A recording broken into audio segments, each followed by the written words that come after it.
Presentamos Geopolítica en RCR.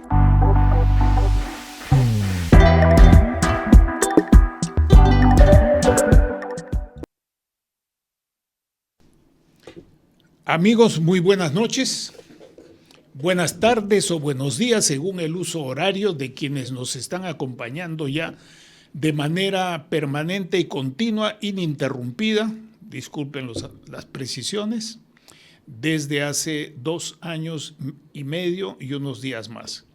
Esta noche tenemos el honor, Red de Comunicación Regional y quien les habla, y la satisfacción de tener como invitado al economista, político y rector de la Universidad Nacional de Ingeniería, que es una de las más antiguas después de San Marcos, y de Huamanga en su fundación española.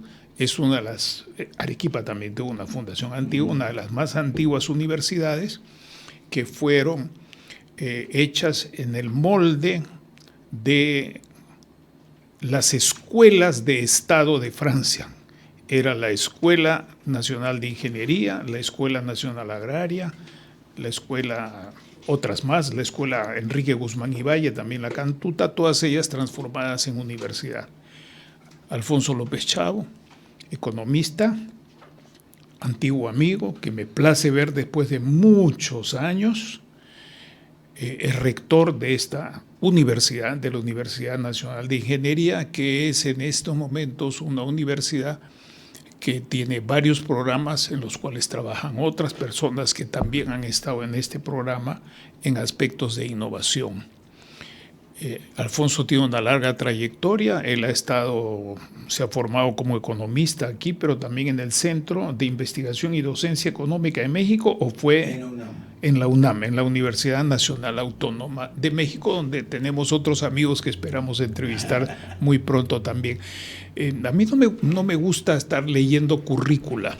Lo que sí me gustaría es que nos digas unas palabras de ti mismo, cómo te ves, cómo te sientes en la rectoría, cómo asumes tu responsabilidad política para que nuestras personas, las personas que nos acompañan, tengan de viva voz esta expresión de tu identificación y de tu proyecto.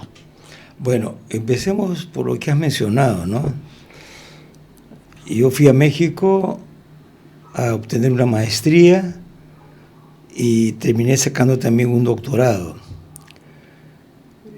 Circunstancias favorables me permitieron postular a la Universidad Autónoma Metropolitana, de la que fui en un concurso profesor nombrado, y luego tuve que decidir si quedarme como profesor, ya era nombrado en México, o retornar al país. Decidí retornar al país, a poner en práctica lo que había aprendido en México. Vine con la idea de fundar una revista, la revista Apertura, que era una revista de economía, política y cultura, inspirada en lo que es Nexo, que todavía existe en México. Así es. Que es una revista de economía, política y cultura. Y al llegar me ofrecieron una cátedra en la Universidad de Ingeniería, cosa que acepté inmediatamente. Y bueno, luego las circunstancias, el azar en la historia, hace que hay unos alumnos que protestan, vienen a Lima con todo derecho, y decidí abrir las puertas para acoger a un número de 100 o 120 estudiantes. Se consiguió el apoyo, la aprobación del Consejo Universitario. El Consejo Universitario aprobó por unanimidad este hecho, y ese gesto hizo que el rector de la UNI se convirtiera en una persona mediática, ¿no? Eso sí, es correcto, así fue. Y los jóvenes apoyaron masivamente esta situación. El rector de Puno me invita a su universidad para otorgarme una distinción. Al llegar a Puno me doy con la sorpresa de que también habían estudiantes de la UNI, de Arequipa, de Apurímac, de Cusco y de Puno, por supuesto. Y allí nace el partido político Ahora Nación, que yo ayudé a que los jóvenes culminaran su proceso de inscripción. pero ellos son los protagonistas. Pero es bien interesante la conjunción, amigos, del azar en la historia con una voluntad de un ciudadano de activar sistemáticamente en la vida no solo académica sino política, y que es bienvenida porque Alfonso tiene una trayectoria en esas dos facetas, tanto académica y cultural como política, y me consta porque me parece que cuando regresaste, yo también andaba en Lima, nos regresamos y es ahí varios años atrás que nos reencontramos. Claro. y estuvimos en casa en Pueblo Libre. En casa de Pueblo Libre, y luego con Barrantes, y luego, no sé si te acuerdas, en la ermita de Barranco. En la ermita, sí, en la época en que mi hermano Antonio y Ton de Viti y otras personas, así es, junto con, se me va el apellido de la persona que se quedó con la ermita en este momento, que era primo hermano. Bonito lugar. Sí, que era primo hermano de otro amigo que acaba de fallecer hace poco, Alfonso Clauer Gutiérrez, a quien le rindo homenaje en algún momento, hablaré de su obra. Sí, sí.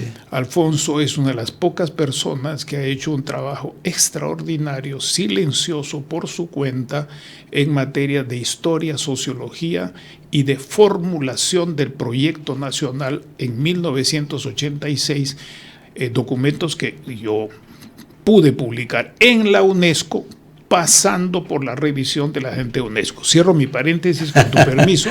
No, por favor.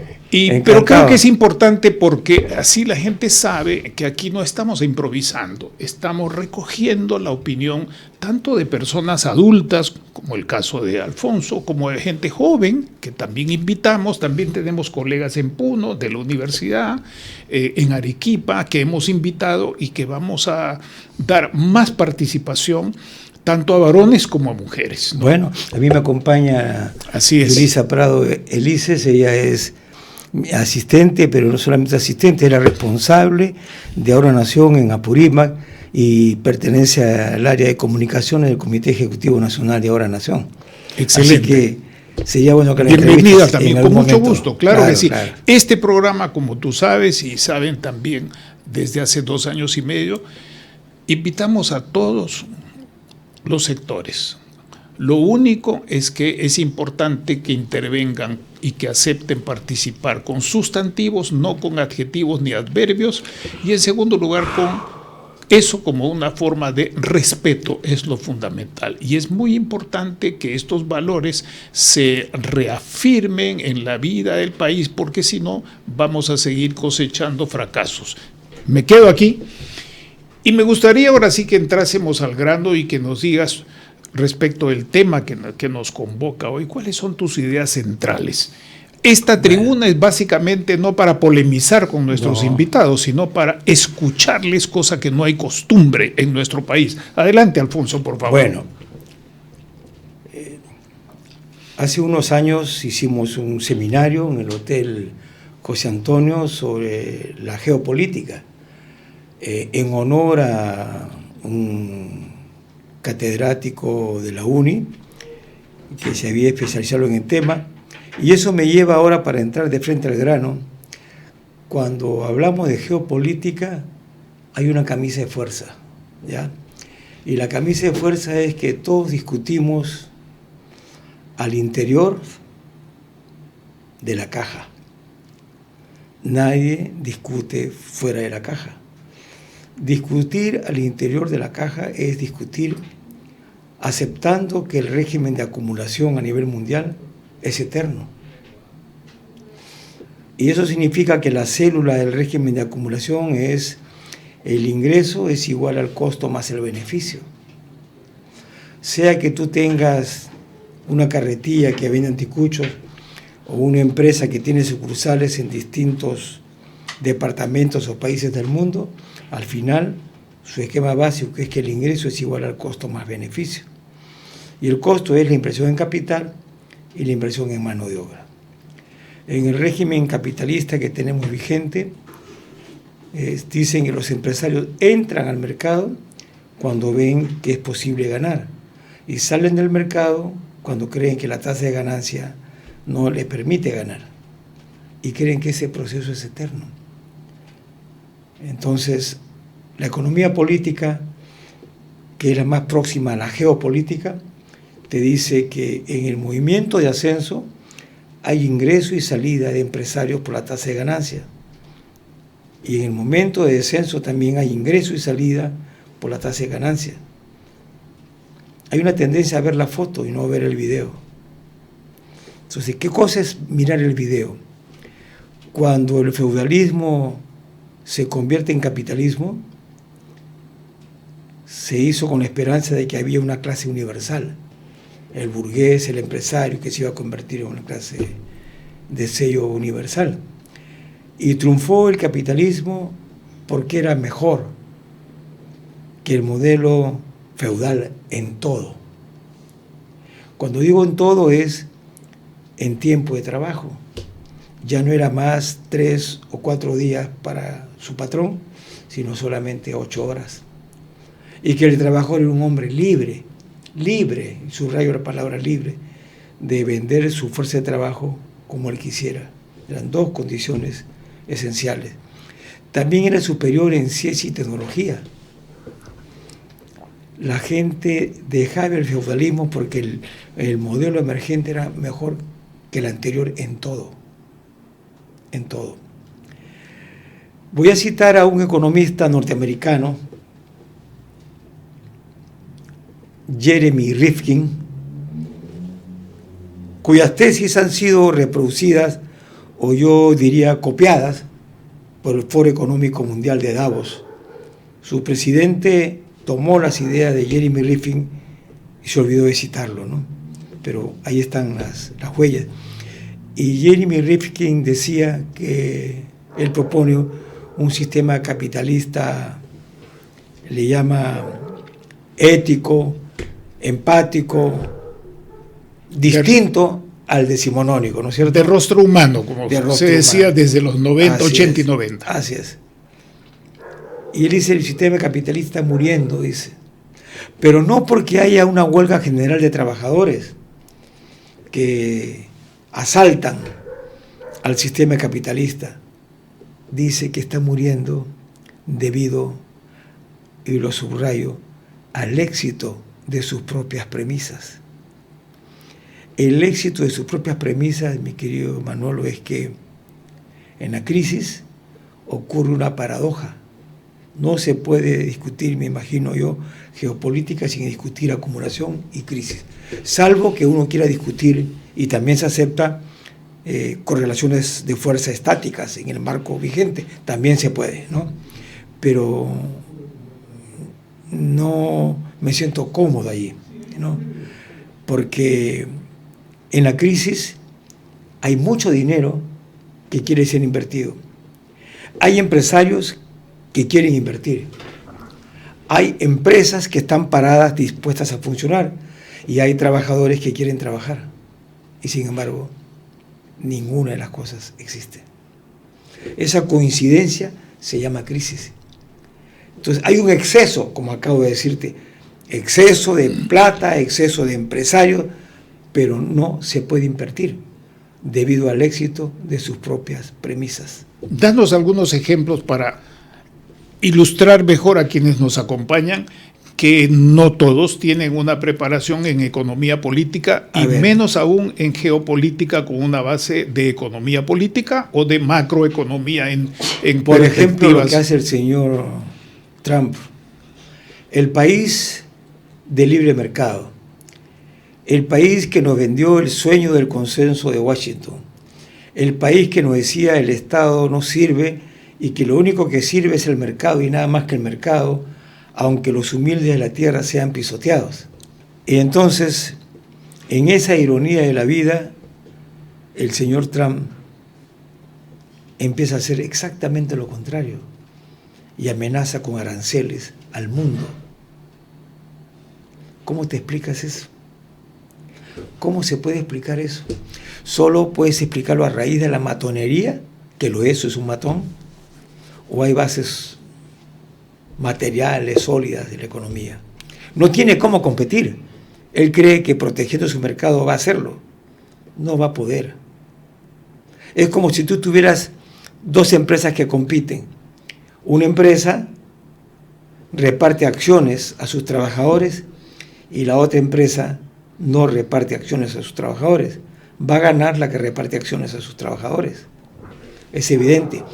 Vienen la economía china y le ofrece a América Latina, te presto y te hago socio y te ayudo con innovación, ciencia y tecnología y además te ofrezco mi inmenso mercado. Bueno, se está desatando una dinámica a nivel mundial en que se están queriendo contener el desarrollo de las fuerzas productivas en economía. Y es lo que está haciendo el presidente norteamericano y no lo entiende y no lo ve. Eso tiene patas cortas, ¿no? Porque cuando uno protege el mercado es como enfrentar arcos y flechas contra misiles. No va a resistir, no se va a poder. Porque hay una pregunta previa. Estos conflictos armados en distintas partes del mundo te lleva a la pregunta, ¿la guerra origina la crisis o es la crisis la que origina la guerra? Usualmente en la historia es lo que acabas de decir. Es la crisis la que origina la guerra. ¿Por qué? Porque hay una lucha de mercado, porque no hay realización, porque ocurren estos fenómenos paradojales, que hay empresarios, que hay plantas y dinero que quieren funcionar y trabajadores que quieren trabajar y sin embargo no pueden. ¿Cómo se explica el mundo la horrenda y masiva, con muerte de promedio, de hombres y mujeres que quieren emigrar de un país a otro para trabajar? Que no vivimos en el libre mercado. Es decir, que los dineros pueden migrar, entrar y salir porque sirven al mercado. Los productos pueden entrar y salir porque sirven al mercado y las personas no. Eso no es un futuro para la humanidad. Los que pensaron el tema te dicen el futuro de la humanidad no puede ser la rentabilidad. No hay respuesta. Seguramente tendremos que estar ahí 500 años más. Por eso que Jeremy Rifkin habla de un capitalismo colaborativo. Que otros expresan, como el profesor que trabajó con Mortimer y que estuvo acá en Cusco en el 2010, el profesor de Harvard, que expresa de valor añadido y compartido, que se aplica tanto a lo micro como al conjunto de la economía, ¿verdad? Claro, por eso lo que ahí hay un tema que no se conversa mucho, ¿no? Dicen, Marx está obsoleto. Hay que leer a Marx. Los que dicen eso nunca leyeron a Marx. No leyeron El Capital nunca. Lo dicen desde el punto de vista de la sociología, de la teoría del partido. Yo un día me encontré con una persona para entrar al tema y le dije, discúlpame, ¿la crisis ocurre por la caída de tasa de ganancia o por la caída de la masa de ganancia? Se le hizo un asterisco en la cabeza. No sabía diferenciar la caída en tasa de ganancia que la caída en la masa de ganancia. Y para que entiendan tu auditorio, tus escuchas, ¿qué prefiere un empresario? A ver, como tasa de ganancia, ganar el 50% de 1.000 soles o el 0.001% de 1.000 millones de dólares. Sentido común. Sentido común, ¿no es cierto? Entonces, es evidente que allí hay algo que buscar. A esa tarea se dedicó Marx. Por eso que entre Manifiesto Comunista y su trabajo pasan 20 años. Y uno cambia en 20 años, ¿no? Cuando escribe Manifiesto Comunista dice, la lucha de clases es el motor de la historia. Pero 20 años después, cuando ya ha hecho su licenciatura, su maestría y su doctorado, cambia y dice, el límite del capital está en el capital mismo. Lo mismo que dijo Jeremy Rifkin, que el capitalismo está muriendo del éxito de sus propias premisas. Parecido a lo que dijo Marx. Ahora, te lleva a otro mundo, ¿no? Sí. Ahora, la realidad es que lo que tú estás exponiendo y explicando no parece, me estoy tratando de poner en la perspectiva del público, no necesariamente de mi punto de vista, yo sé. no parece compatible con el éxito del capitalismo con dictadura. Para mí no es autoritarismo, es dictadura del partido único y el gran mercado de China, en el cual hay un factor político que estoy enunciando, pero hay un factor demográfico que es muy importante en las relaciones, no solamente de la economía, sino en el poder de un Estado con respecto al poder de otros estados, o en lo que otros en jerga geopolítica llaman la estatura estratégica de un Estado, que más o menos podemos equivalerlo al poder de un Estado nacional versus el de otros estados. ¿Cómo reflexionas en relación a esto que te acabo de expresar? Yo siempre le digo a mis alumnos, cuando enseñaba, porque ahora no puedo, porque soy rector, no puedo enseñar. Ahorita estamos en una aula pública. Ah, bueno, por eso digo, ahora sí puedo hacerlo, ¿no? Entonces, les digo, cuando tengas una hipótesis, siempre debes pensar que no estás inventando nada. Que en algún momento, en alguna parte del mundo, alguien pensó lo mismo que tú estás pensando. Por ejemplo, tu pregunta que tú haces ahora. Voy a hacer una revisión histórica.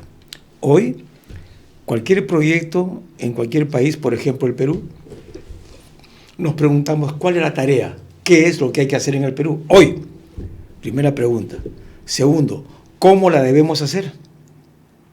¿Con dictadura o con democracia? Tercero, ¿con quién lo debo hacer? ¿Con obreros y campesinos? ¿Con clases medias? ¿Con empresarios? ¿Con todos juntos? En todo proyecto uno debe contestarse esto, aún en una empresa privada. Si tú quieres hacer una empresa de producir blue jeans o una empresa de coloretes, primero debes decir a qué te vas a dedicar. Dependiendo de lo que decías, debe decir, bueno, ¿cómo lo voy a hacer? Si vas a producir blue jeans, necesitas más obreros de producción de fábrica. Si es colorete, más vendedores, ¿no? Y es interesante lo que dices, claro.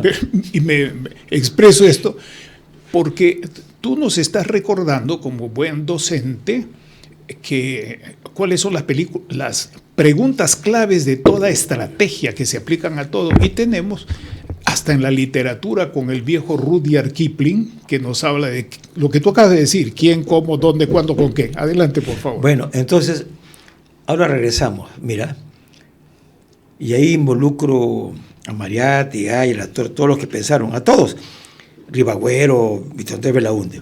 1905, Lenin se pregunta, ¿qué hay que hacer? ¿Cuál es la tarea? Y dice, la tarea es burguesa, democrático burguesa, y quien no entiende eso no sabe nada de marxismo. Fuerte, la izquierda no sabe nada de eso. Pero claro, te contesta, pero en el 17 él cambió y dijo que la revolución era socialista. Sí, es cierto, digo yo, es cierto. Y tú te quedaste allí, le digo. De revolución burguesa pasó a revolución socialista. ¿Cómo? Con dictadura. ¿Quién dirige? Obreros y campesinos. Pero habían marxistas que decían, no, se hace con democracia y lo debe dirigir la burguesía. Y además hubo una purga muy grande con es. Un mote que está de moda hoy. También es judío. Porque lo liquidaron también por ser judíos. Bueno, qué bueno que me dices eso, porque voy a hacer un paréntesis, ¿no? Adelante, por favor. Antes de llegar. Hay dos judíos que han hecho historia. Un judío decía, la lucha de clases es la prehistoria. La prehistoria es la historia de la lucha de clases. Cuando desaparezcan las clases sociales, entraremos a la verdadera historia. Otro judío, la prehistoria es la historia del pecado. Con la segunda venida empezará la verdadera historia. Los dos son judíos. Sí. Jesús y Marx. Sí. Ahora, yo en eso admito la expresión, pero no me gustaría que nos quedáramos en esa expresión escatológica. Y ahora, para el fin de los tiempos, ¿verdad? Claro, sino que volvamos al punto que es muy importante. Bueno, entonces, se quedaron el 17. El 21, Lenin dice, me equivoqué. No se puede construir el socialismo en un solo país. Debemos transitar la vía del capitalismo-Estado. China y Vietnam. Y antes la nueva política económica, la llamada NEP. Esa es la que dice Lenin. Así es, A esa que se expresa refiere. Lenin, así es. A esa se refiere. Y entonces uno dice, caramba, claro. Y yo me pregunto, creo que ninguno de los dos, creo que Marx tenía razón. Marx, acuérdate, dice, el nuevo sistema de producción vendrá por el desarrollo de los países más poderosos. Y él pensaba que era Inglaterra. Cuando el capitalismo se desarrolla a plenitud, estará maduro para un salto distinto. Lenin quiere acortar. Dice, no es necesario esperar, y quiere acortar espacios. Y yo creo que cuando quiere acortar espacios se equivoca. Porque Maduro, por ejemplo, quiere acortar espacios, eso no es socialismo. Evo Morales, eso no es socialismo, no tiene nada que hacer. No, ese es Yo puedo ser socialista y desarrollar el capitalismo y desarrollar la democracia sin renunciar al ideal socialista. Y cuando me preguntan, ¿qué es el ideal socialista?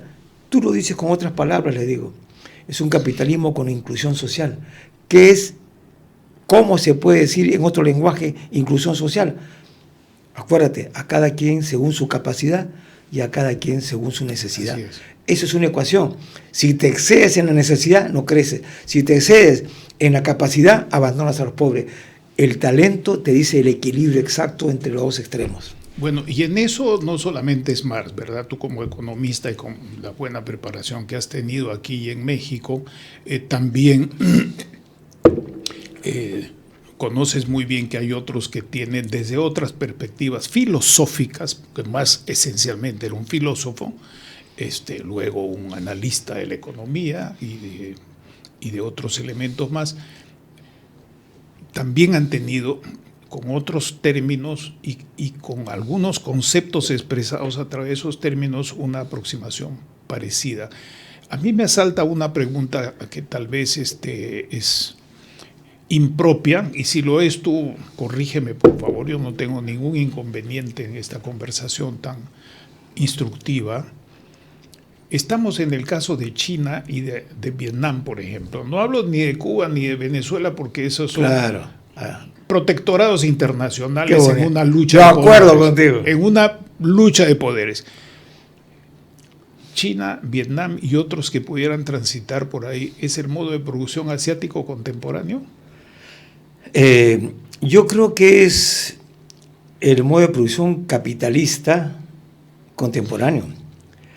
No es leer el libro de mercado. Más próximo, mira lo que voy a decir. Sí, sí. Más próximo a Popper, incluso a Peter Drucker, para quienes el capitalismo, esa libertad tipo Milley, es la negación de la libertad misma.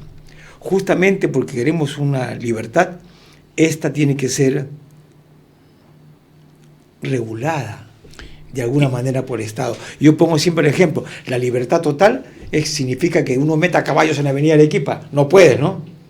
El que desaparezcan los semáforos, no puedes, ¿no? Y fíjate que los franceses, la corriente cristiana radical francesa o humanista de inspiración cristiana, muy cerca a lo que en los 50 se hablaba de humanismo marxista, como Mounier, se refieren a eso, y Furastier y otros, a la libertad en condiciones. Toda libertad está condicionada. Claro, y más todavía, yo me quedo con Norberto Bobbio, me siento cómodo con él.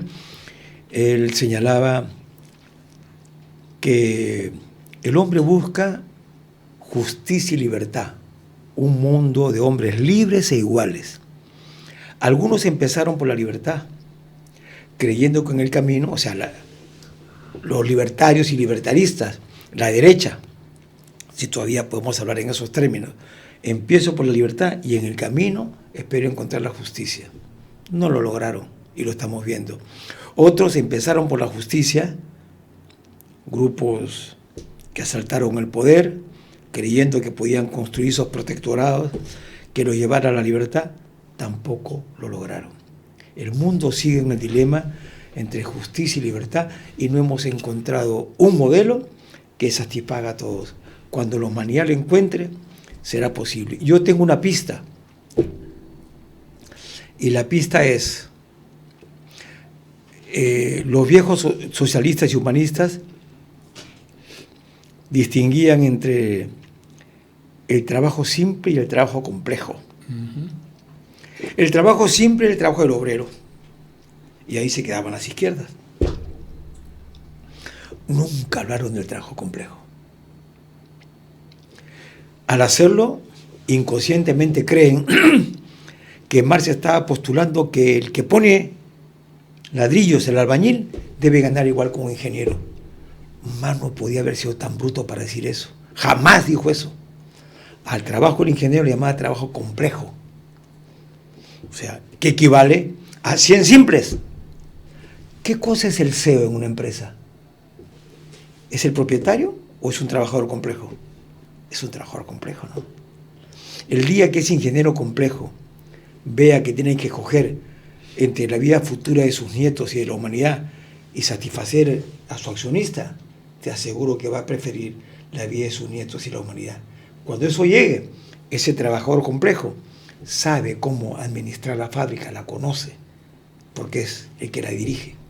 Y entonces su único rol será ir moderando la tasa de crecimiento del desarrollo tecnológico con el desarrollo de la mano de obra.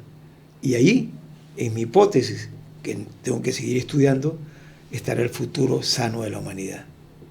Excelente reflexión que compartimos, yendo hacia las raíces que muchas personas no han tenido oportunidad de estudiar ni de reflexionar. Por ejemplo, para no pocas personas con quienes yo he conversado, Bobbio, que tú has mencionado, lo toman como un marxista, y Bobbio era esencialmente un liberal. Liberal, claro. Bobbio era un liberal. Yo soy liberal socialista, decía. Así es, así es.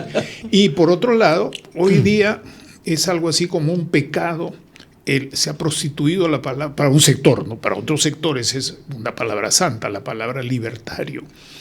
Y no olvidemos que entre los fundadores de Israel habían socialistas libertarios que salían del socialismo autoritario de la URSS y que estaban en esa perspectiva, y que, por ejemplo, el Estado de Israel fue fundado por esos socialistas libertarios, y en esa época habían otros que no eran marxistas, que eran de inspiración cristiana o humanista simplemente, los yugoslavos, la gente de Polonia, Buber entre los filósofos, que eran socialistas libertarios. Que eso es hoy día incomprensible. Si yo me atreviese a hablar de ese asunto, me tirarían piedras, pero estamos tocando ese tema porque hoy día, con los cambios, con estas mutaciones globales que hay, algunos términos se prostituyen o adquieren otra dimensión.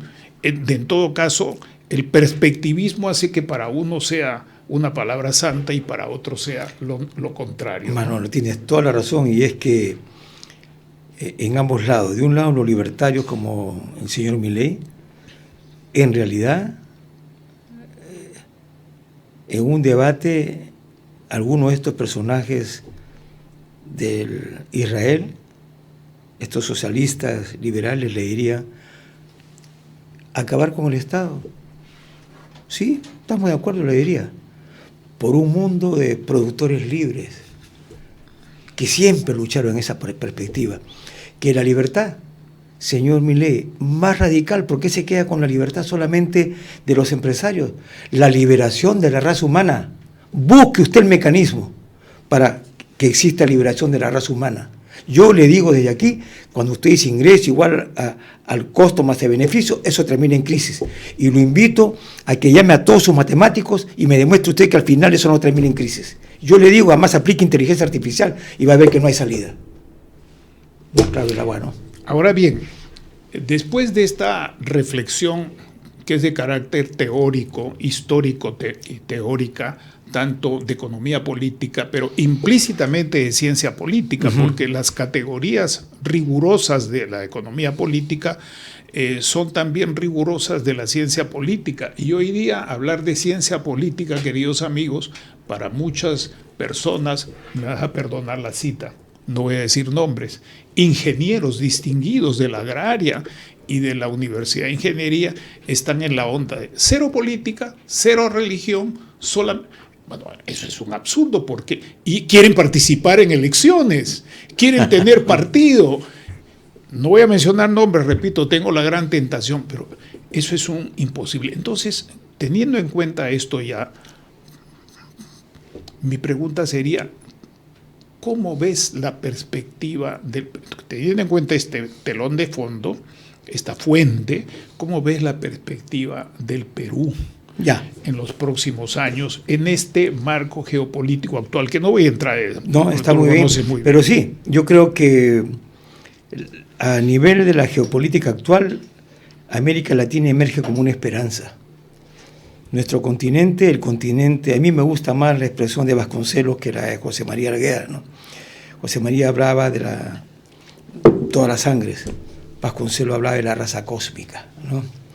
Entonces yo creo que hay ingente mercado en América Latina y América Latina podría ponerse de acuerdo, cosa que nunca ha hecho, se llena de discursos con la unidad de América Latina. Yo pido solo dos cosas: una universidad de América Latina construida por capitales de los estados o privados de América Latina que compita con las mejores del mundo, una empresa gigantesca integrada por capitales latinoamericanos que compita. Esas cosas no existen, pero son formas prácticas de verlo. Ahora, la política. ¿Qué relación hay entre la economía y la política? Vamos a ponerlo a un gerente, ¿no? Un gerente pide resultados en su empresa, pero también tiene que preocuparse por las relaciones de sus trabajadores, con la conducción, desde el portero, con todo. Esa es la política. Un gerente siempre es un político. Un empresario permanentemente es un político. Un político es el arte de decidir entre varias opciones la mejor. De manera que el empresario es naturalmente un político, porque esa es la razón de la política. Si tú entiendes bien la palabra política, la politiquería es otra cosa. Entonces la política en este sentido es el aguijón de la economía. Si tú tienes un buen clímax, un buen ambiente empresarial, te animas a invertir, te alientas a invertir. El trabajador te dice, señor gerente, mire, he visto que su producto se vende, que se están quejando por el envase, te alientas, ¿no? Todo está interactuando. Y la economía es el límite de hierro de la política.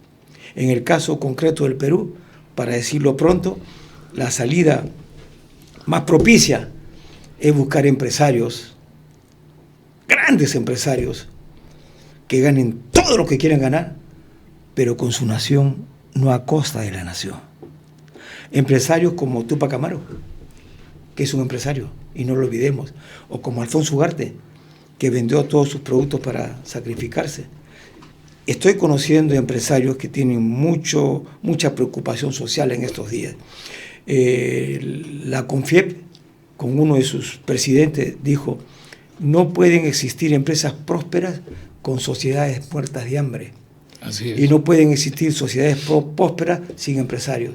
Qué bueno, ¿no? ¿Cuánto nos ha costado llegar a eso? Entonces, si el Perú transita por un sistema de 4 grandes partidos, un gran partido de derecha, si podemos hablar de derecha, un gran partido de centro y un gran partido de izquierda, ¿no? Y transitar por el camino de desarrollar las fuerzas productivas del país por 100, 200 años, ¿no? Para que las nuevas generaciones sigan ese camino. Ahí está la salida. Ahora, en esa salida me gustaría preguntarte qué reflexiones quieres compartir respecto del factor política exterior en particular, ¿no? Porque eso está un poquito lejos de las preocupaciones de muchas de las personas que nos acompañan, porque estamos absolutamente enfrascados y bombardeados por toda la basura del día a día. Pero si uno no maneja la política exterior, y eso es lo que queremos compartir, está simplemente suelto. Y la política exterior es parte importante de lo que es eso que llaman gobernabilidad, que viene de aquella cosa de la nave, que es el gobernaje, el manejo y la conducción de la nave por una ruta determinada. Me gustaría tu reflexión sobre el tema. Soy un poco pesimista al respecto, o tal vez no pesimista, sino que me gustaría o añoraría que en los Estados Unidos de Norteamérica surjan personajes como Washington, como Jefferson, como los padres fundadores, ¿no? Que lideraban el mundo, como Kennedy, que lideraban el mundo. No siento el liderazgo de los Estados Unidos sobre el mundo. Y en Europa yo preguntaría, Francia, no te veo, Francia, ¿dónde estás? ¿Dónde estás, Francia? No hay ese tipo de mensajes que sumen, que le den salida a la humanidad. Es como si dijeran, síganme a mí y pónganse detrás de mí. Y eso no puede ser, ¿no? Yo conversando con un alto funcionario de la Embajada Americana le decía, miren, aquí está América Latina. Nosotros con ustedes podríamos competir con China. Porque la mano de obra de América Latina no es tan costosa como la que tienen ustedes en Estados Unidos. Piensen ustedes en Guatemala, Perú, Bolivia, pero enséñenos, pues. Para usar una metáfora, quiero que sigan siendo rey. Sigue siendo rey Estados Unidos, pero no te olvides, el rey se hace cargo de la corte, pero tú no te quieres hacer cargo de la corte. No hay rey sin corte, pues. No hay. Y entonces vas a fracasar, porque si tú vienes y no me das nada y el otro sí me da, ¿qué cosa quieres que haga? Y muchas veces los reyes han perdido la cabeza, literalmente, cuando los súbditos se han sublevado. Y la rebelión de los corderos, ¿no? Así es. Y hay una cosa, lo que yo coincido, no me gusta expresar esto en mis programas, pero en este caso debo decirlo. Yo no veo hoy día, por ejemplo, a la Unión Europea y a la Comisión de la Unión Europea, no la veo al nivel de Jacques Delors de hace 20 años.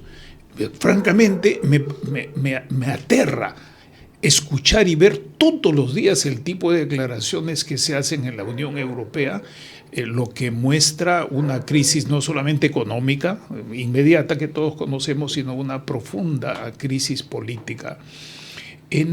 Teniendo en cuenta que el Perú siempre ha tenido una buena relación con los países de Europa Occidental y también con Rusia, a partir de 1969, cuando Velasco reconoce, y la gente se ha olvidado, queridos amigos, que antaño, los que somos un poco mayores, en nuestro pasaporte teníamos un sello que nos prohibía, so pena de cárcel, viajar a una lista de países que se consideraban comunistas, totalitarios. Eso era la Constitución de 1933. Entonces, la perspectiva de esta relación con Europa no es solamente con la Europa occidental, sino con la Europa oriental, cuyo núcleo de cohesión sigue siendo Rusia, a pesar que se ha extendido en la época de la Unión Soviética a 24 millones de kilómetros cuadrados y ahora solamente 17. Entonces, ¿cómo ves la posibilidad del Perú? ¿Con quiénes de la Europa occidental? Para no hablar de Rusia en este momento. A ver, para mí las naciones son como los ciudadanos en un país. Las naciones son los ciudadanos del mundo. Defiendo la idea de nación. Y creo que el Perú no tendría ningún peso si no participa de la unidad de América Latina. El Perú tiene que hacer, para mi juicio, una política exterior que fortalezca a América Latina y América Latina tener peso a nivel mundial. Creo que me hace acordar cuando se firma el pacto de Tlatelolco, si no me equivoco, sobre la proliferación de las armas nucleares. Aquí lo único que está prohibido es prohibir. ¿No es cierto? Nosotros no nos alineamos ni con Estados Unidos, ni con Rusia, ni con China. Como dije, antiguamente tú recordarás que allá la torre decía ni Washington ni Moscú. Manolo, con Washington y con Moscú. Es al revés. Y con Alemania, y con Europa. Nosotros no tenemos por qué comprarnos el proyecto de ellos. Arreglen ustedes, mientras tanto yo trato con todos ustedes. Ahí está Corio, Estados Unidos, ¿quieres invertir? Ven. Corea, Europa, ¿quieres invertir en Corio? No. Si no quieres, ¿qué cosa quieres? Que me cruce de brazos si China quiere invertir. O Japón, ven, inviertan ustedes. Pero ese es el mundo convulso. Y como el Perú es muy chiquitito, creo que lo único que le queda es, imagínate, países fuertes, México, Argentina, Brasil, ¿no? Perú está cerca a Colombia, más o menos, con Chile, ¿no? Pero estas dos moles algo tendrán que decirnos. Ahí yo veo un poquito de esperanza. Y yo me gustaría subrayar algo que se ha expresado y que muchas personas no toman en cuenta y va en coincidencia con lo último que acabas de decir, y es que no se dice que con los países vecinos, a pesar de nuestros problemas a los que me quiero referir finalmente y pedirte tu opinión, no se conoce que con los países vecinos tenemos casi 1/3 de nuestro comercio internacional. Si sumamos la relación de Perú, Ecuador, Colombia, Brasil, Bolivia, Chile, es importante. Y sin embargo, la Comunidad Andina de Naciones hoy día está casi pintada en la pared, o sea, no tiene el protagonismo que tuvo en su momento el Grupo Andino, el Acuerdo de Cartagena. Bueno, dicho esto, y en los últimos minutos quisiera tu reflexión sobre un tema muy grave para el Perú, y es nuestras fronteras. Nuestra frontera norte está ya no es porosa, no existe. Y ahí se está concentrando la transnacional del delito. Lo mismo pasa en el resto de la frontera con el Brasil y también con la frontera con Bolivia, no solamente en el altiplano, sino en la zona de la Amazonía, y la gente olvida que Puno es 30% amazónico, con además una producción de café de primera clase. La única frontera que está mejor atendida peruana es la frontera con Chile. En síntesis, en estos últimos minutos quiero pedirte una reflexión sobre cómo enfrentarías o qué criterios ves tú, pudieras hacer tú o pudiera hacer otra persona, para enfrentar los problemas de la transnacionalización del delito y de la vulnerabilidad estratégica del Perú prácticamente en todo su arco fronterizo. Yo lo veo como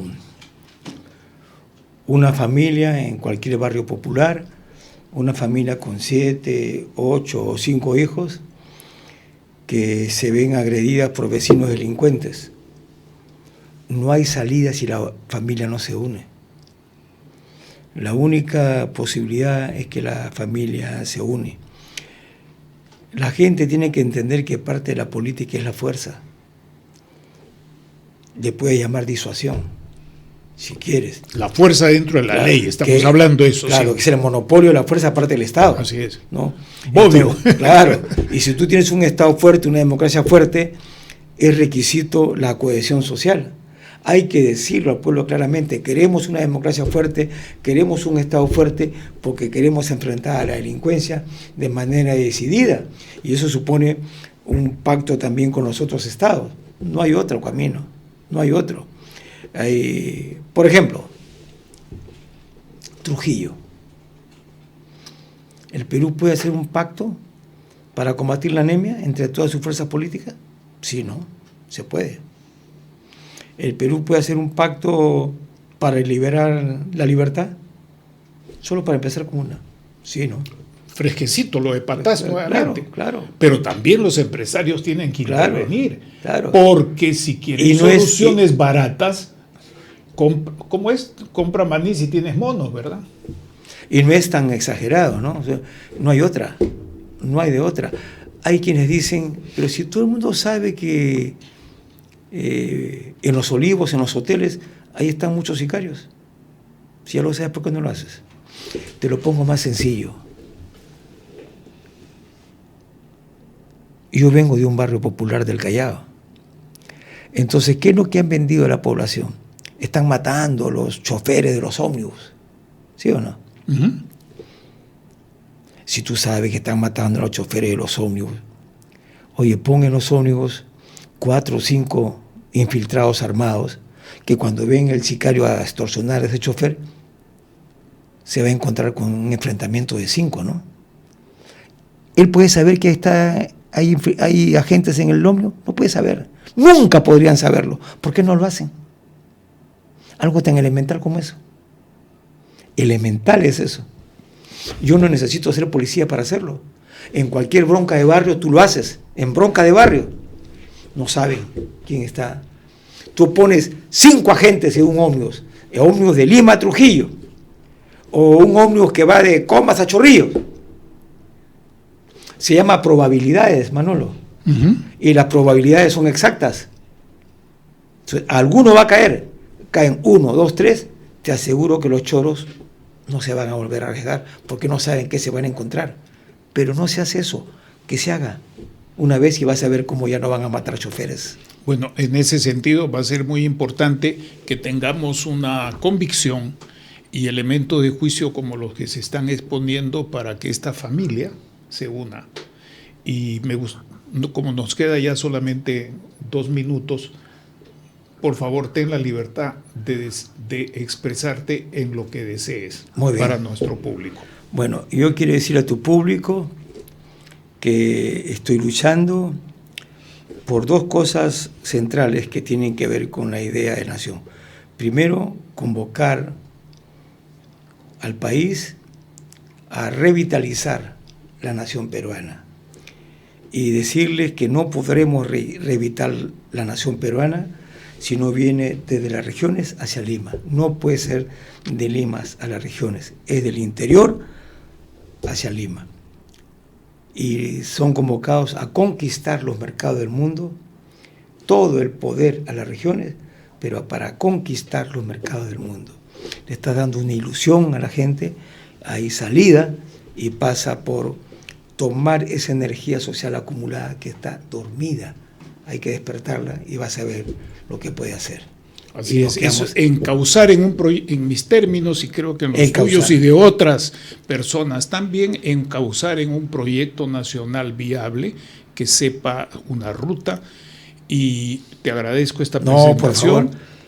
Estimados amigos, es la primera de las presentaciones con académicos y políticos o políticos con formación académica que vamos a tener a lo largo del año, porque debemos prepararnos para poder compartir y enrumbarnos hacia solucionáticas y no solamente estar mirando hacia atrás o peor aún estarnos quejando del presente sin hacer nada efectivo hacia el futuro.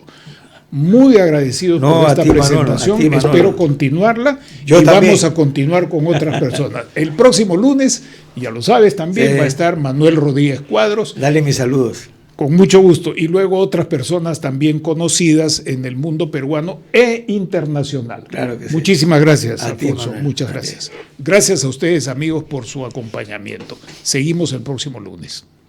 Oye, qué gusto. Hemos presentado Geopolítica en RCR.